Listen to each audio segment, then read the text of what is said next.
존경하는 여러분, 중동의 마지막 레드라인이 마침내 완전히 찢어졌습니다. 전 세계 지정학 엘리트들이 수십 년 동안 가장 두려워해온 일이 이제 잔혹한 현실이 되었습니다. 오늘 새벽, 이스라엘 공군은 더 이상 상징적인 목표물을 노리지 않았습니다. 그들은 지하 깊숙이 묻힌 핵시설을 공격하지도 않았고 군사 지휘관들을 노리지도 않았습니다. 이번에 텔아비브의 일격은 이 이슬람 국가 전체의 생사를 쥔 치명적인 급소, 바로 하르그 섬을 정면으로 겨냥했습니다. 이 판의 참혹함이 어느 정도인지 차가운 숫자를 보십시오. 하르그 섬은 단순한 항구가 아닙니다. 이곳은 이란 경제 전체에 피를 공급하는 심장입니다. 이 나라 원유 수출의 90% 이상이 페르시아만 한가운데 고립된 이 작은 섬의 송유관과 펌프 시설을 거쳐 지나갑니다. 이곳의 거대한 저장 시설들을 초토화함으로써 이스라엘은 단지 물리적 인프라를 파괴한 것이 아닙니다. 그들은 상대의 금융 기반 자체를 무너뜨리는 타격을 가한 것입니다. 이 움직임은 전쟁 수행 방식의 중대한 전환점을 뜻합니다. 이스라엘은 피로 얼룩진 메시지를 보내고 있습니다. 대리전의 시대는 끝났다는 것입니다. 하마스, 헤즈볼라, 후티 같은 촉수들과 소모전을 벌이는 대신 오늘 새벽의 일격은 문어의 머리를 향해 곧장 내리친 칼날이었고 저항축 전체를 떠받치는 자금줄을 끊어버리는 공격이었습니다. 시장의 반응은 즉각적이었고 격렬했습니다. 첫 번째 폭탄이 떨어진 지 불과 몇 시간 만에 세계 원유 가격은 수직으로 치솟으며 15% 급등했습니다. 이것은 더 이상 두 나라만의 전쟁이 아닙니다. 하르그 섬에서 솟아오른 불길은 전 세계 에너지 공급망의 안정을 불태워 버릴 위협이 되고 있습니다. 이 사건은 아시아의 거대한 에너지 소비 강국들을 최악의 악몽 앞에 세워놓았습니다. 이처럼 파괴적인 공격을 실행하려면 단순한 대담함만으로는 부족합니다. 이것은 전략적 억지 수준의 공군 능력을 요구합니다. 그리고 텔아비브가 선택한 관통의 창끝은 다름 아닌 F-35I 아디르 스텔스 전투기 편대였습니다. 위대한 자라는 이름의 그 전투기입니다. 이스라엘 공군기지에서 하르그 섬까지의 거리는 1500km가 넘습니다. 이것은 극도로 복잡한 항공 물류 문제입니다. 목표에 도달하고 안전하게 복구하기 위해 F-35I 편대는 독자적으로 작전을 수행할 수 없습니다. 스텔스 전투기들의 그림자 뒤에는 거대한 지원체계 전체가 존재하며 특히 적대 공역의 가장자리 가까이에서 작전하는 공중급유기들이 핵심입니다.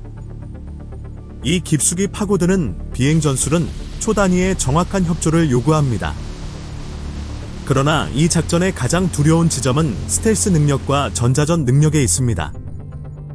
하르그 섬에 접근하려면 F-35I 편대는 이 지역에서 가장 촘촘한 수준으로 평가되는 다층 방공망을 뚫어야 합니다.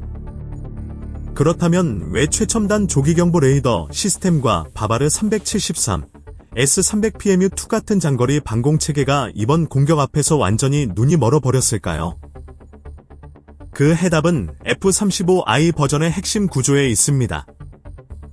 다른 나라들과 달리 이스라엘은 이 5세대 전투기에 자국 독자 전자전 체계를 개입시키고 통합할 수 있도록 허용받았습니다. F-35I 아디르는 단지 레이더 반사면에서만 스텔스인 것이 아닙니다. 그것은 하늘을 나는 거대한 전자 억제 기계이기도 합니다.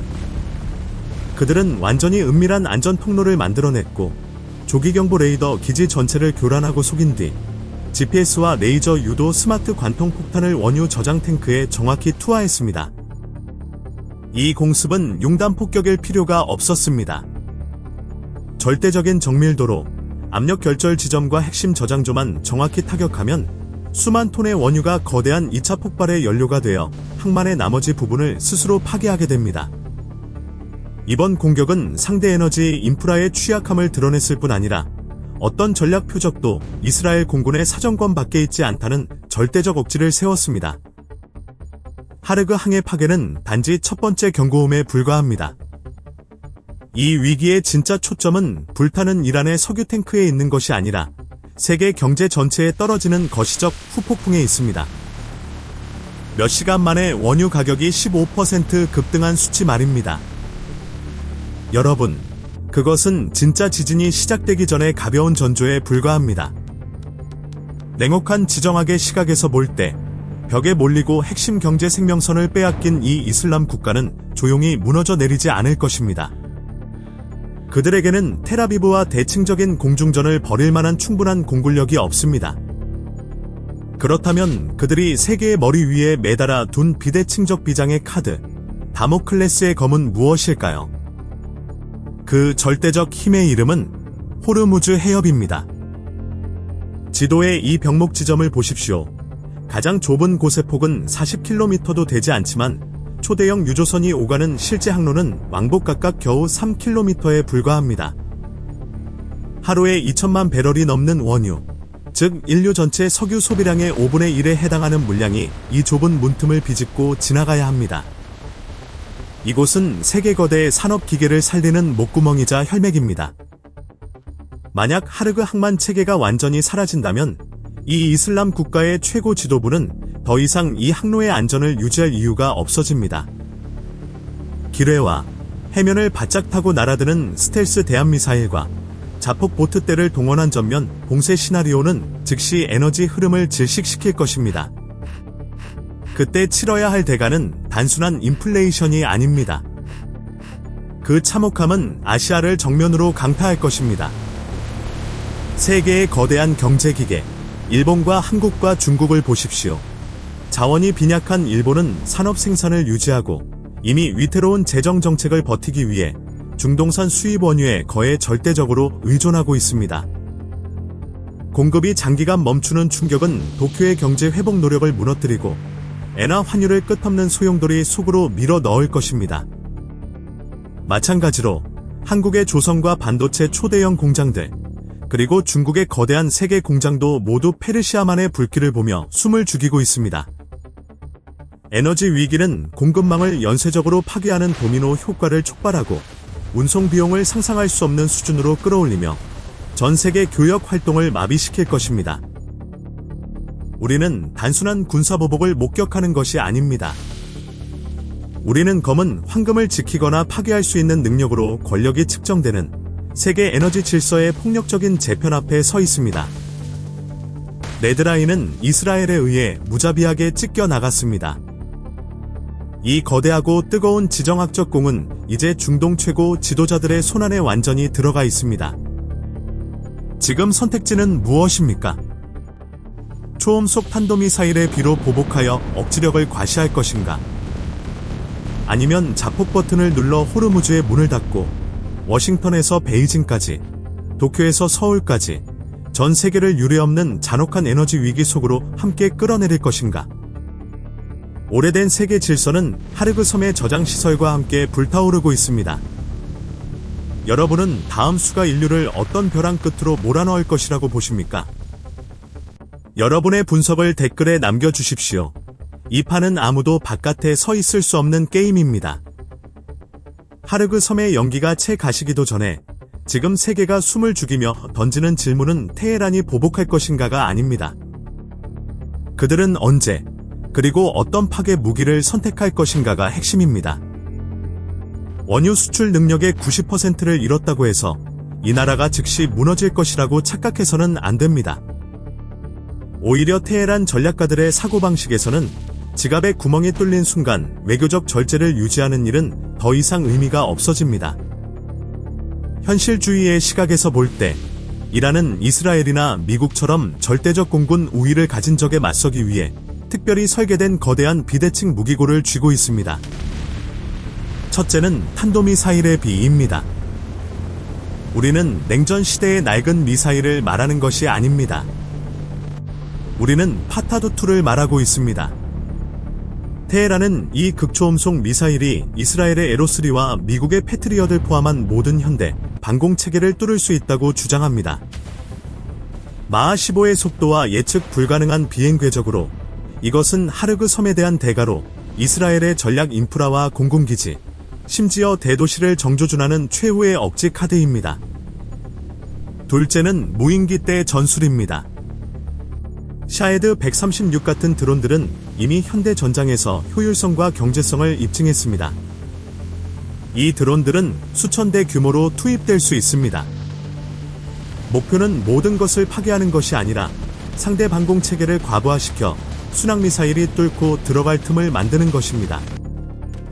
이것은 경제적 소모전입니다.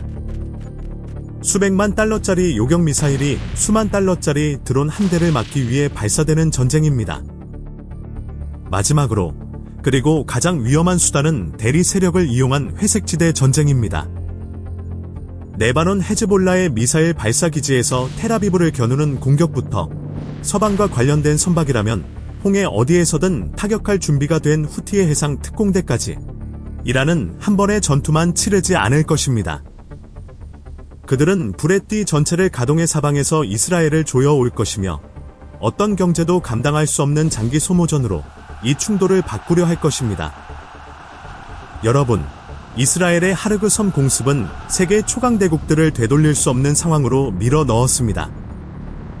이것은 더 이상 지역 분쟁이 아니라 형성 중인 다극 질서에 대한 잔혹한 시험입니다. 워싱턴에서 백악관은 진짜 정치적 악몽 속으로 빠져들고 있습니다. 한편으로는 그들은 가장 중요한 전략 동맹국인 이스라엘을 버릴 수 없습니다. 그러나 다른 한편으로 선거의 해에 유가가 급등하는 것은 어느 행정부에게나 독약과 같습니다.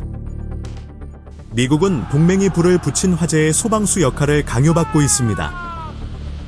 그들은 이란을 억제하기 위해 항모 전단을 급파해야 하는 동시에 핵시설에 대한 추가 공격을 막기 위해 텔아비브를 최대한 압박해야 합니다.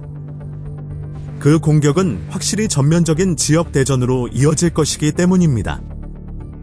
한편 베이징에서는 우려가 점점 행동으로 바뀌고 있습니다. 중국은 현재 이란 원유의 최대 소비국이며 중국의 경제 성장 상당 부분은 중동의 저렴한 에너지에 기반하고 있습니다. 하르그 섬의 파괴와 호르무즈 해협 폐쇄 위험은 베이징의 국가 에너지 안보를 직접 위협합니다. 우리는 중국이 중립적 관찰자에서 권력 조정자로 변하는 모습을 보게 될 것입니다. 베이징은 자신의 경제 생명선이 끊어지는 것을 지켜보고만 있지 않을 것입니다. 셔틀 외교가 예상되며 힘의 균형을 유지하기 위한 이란에 대한 비공식 군사보장 가능성도 예상할 수 있습니다. 중국이 핵심 이익이 위협받고 있다고 느끼는 순간 그들의 목소리는 전장의 판도를 완전히 바꿀 만큼 무거워질 것입니다. 그리고 러시아를 잊지 마십시오. 에너지 강국의 위치에 있는 모스크바는 유가 상승으로 단기적 이익을 얻을 수 있습니다. 그러나 중동에서의 총력전은 세계의 시선을 분산시키고 서방의 전략적 우선순위를 바꾸게 됩니다. 러시아는 노련한 방해자 역할을 하며 이란의 군사와 정보 해법을 제공해 이스라엘과 미국이 치러야 할 비용을 더욱 키우려 할 것입니다. 세계는 불안정한 새로운 정상 상태 앞에 서 있습니다. 텔아비브에서 버튼 하나를 누르는 결정이 뉴욕 증시를 흔들고 광둥의 공장 전력을 끊을 수도 있는 시대입니다. 이 지정학적 체스판은 이미 패가 드러났고 가장 큰 플레이어들은 모두 생사를 건 말을 올려놓고 있습니다. 여러분, 우리가 하르그 섬 공격을 단순한 군사사건으로만 본다면 이 거대한 지각 변동의 본질을 놓치게 됩니다. 이것은 바로 팍스 아메리카나 시대의 종말입니다. 미국이 세계 에너지 흐름의 안전을 일방적으로 보증하던 질서의 끝입니다. 이스라엘의 폭탄이 하르그 항만에 떨어졌는데도 워싱턴이 효과적으로 막지 못했다는 사실은 도쿄와 서울과 베이징에 차가운 메시지를 보냈습니다. 오래된 안보 우산은 이미 찢어졌으니 이제는 각자 스스로를 구하라는 메시지입니다. 일본에게 이미 국가 부채와 긴축 재정에 엄청난 압박을 받고 있는 이 나라에게 높은 유가는 단지 물가 문제만이 아닙니다. 그것은 엔화 가치 회복 노력의 정면으로 날아드는 타격입니다. 에너지 부족에 시달리는 일본은 태평양 지정학 판도에서 더 약해질 수밖에 없습니다. 우리는 곧 도쿄가 방위 교리를 재정의하는 모습을 보게 될 것입니다. 미국 동맹에만 의존하는 것이 아니라 멀리 떨어진 바다를 호위해 유조선 항로를 스스로 지키는 능력을 강화하는 방향으로 말입니다. 한국에서는 삼성과 현대 같은 거대 재벌들이 생존의 방정식 앞에 서 있습니다. 반도체와 조선 공급망은 물류 비용에 극도로 민감합니다. 호르무즈 해협이 위험한 회색지대가 되는 순간 해상 보험료는 상상할 수 없는 수준으로 뛰어오를 것입니다. 서울은 에너지 다변화 속도를 더 끌어올릴 수밖에 없지만 단기적으로는 위험한 스태그플레이션 충격과 마주하게 됩니다. 그리고 중국을 보십시오. 베이징은 늘 중동의 안정을 1대1로 구상의 전제 조건으로 여겨왔습니다. 이스라엘의 하르그 선 파괴는 이 지역 중재자 역할을 해보려던 중국의 야심에 찬물을 끼얹는 일입니다. 지금의 침묵은 위대한 전략 변화 앞에 침묵일 수 있습니다. 중국은 광둥과 상하이의 공장으로 석유가 계속 흘러 들어가도록 보장하기 위해 핵심 해상로를 따라 군사기지나 민간 보안 협정을 구축해야 할지도 모릅니다. 우리는 에너지가 더 이상 단순한 상업 상품이 아니라 최고의 억지 무기가 되어 버린 세계로 들어가고 있습니다. 오래된 질서는 하르그의 석유 탱크와 함께 불타버렸고 더 현실적이고 더 잔혹하고 더 다극적인 새로운 질서가 우리 눈앞에서 형성되고 있습니다. 오늘 새벽의 공격은 항구 하나를 지운 것이 아닙니다. 그것은 세계 안정에 대한 우리의 마지막 순진함을 지워버렸습니다. 앞으로 며칠 동안 우리는 군사적 맞대응만 보게 되는 것이 아닙니다. 정보전과 경제전이 전면적으로 벌어질 것입니다. 중앙은행들은 긴급회의를 열어야 하고 군사 동맹들은 경계선을 다시 그어야 하며 평평한 세계에 사는 우리 각자도 하르그 섬의 불길이 내뿜는 열기를 전기요금과 매일의 휘발유 가격에서 직접 느끼게 될 것입니다. 중동을 먼 지역이라고만 보지 마십시오. 그것을 현대 세계의 취약함을 비추는 거울로 보아야 합니다. 이 판에서 승리하는 자는 가장 많은 무기를 가진 자가 아니라 단절을 가장 잘 견디는 능력을 가진 자입니다. 이것이 제3차 세계대전의 시작일까요? 아니면 중동 권력 재정의의 시작일까요? 동북아 강대국들의 개입 가능성에 대해 여러분은 어떻게 보십니까? 댓글로 의견을 남기고 우리의 전략 분석 커뮤니티에서 함께 토론해 주십시오. 가장 심층적인 지정학 분석을 놓치지 않으려면 구독과 알림 설정도 잊지 마십시오. 다음 특별 분석에서는 이란 혁명 수비대의 반격 시나리오, 드론대가 아이언돔과 맞붙을 때를 다룰 예정입니다.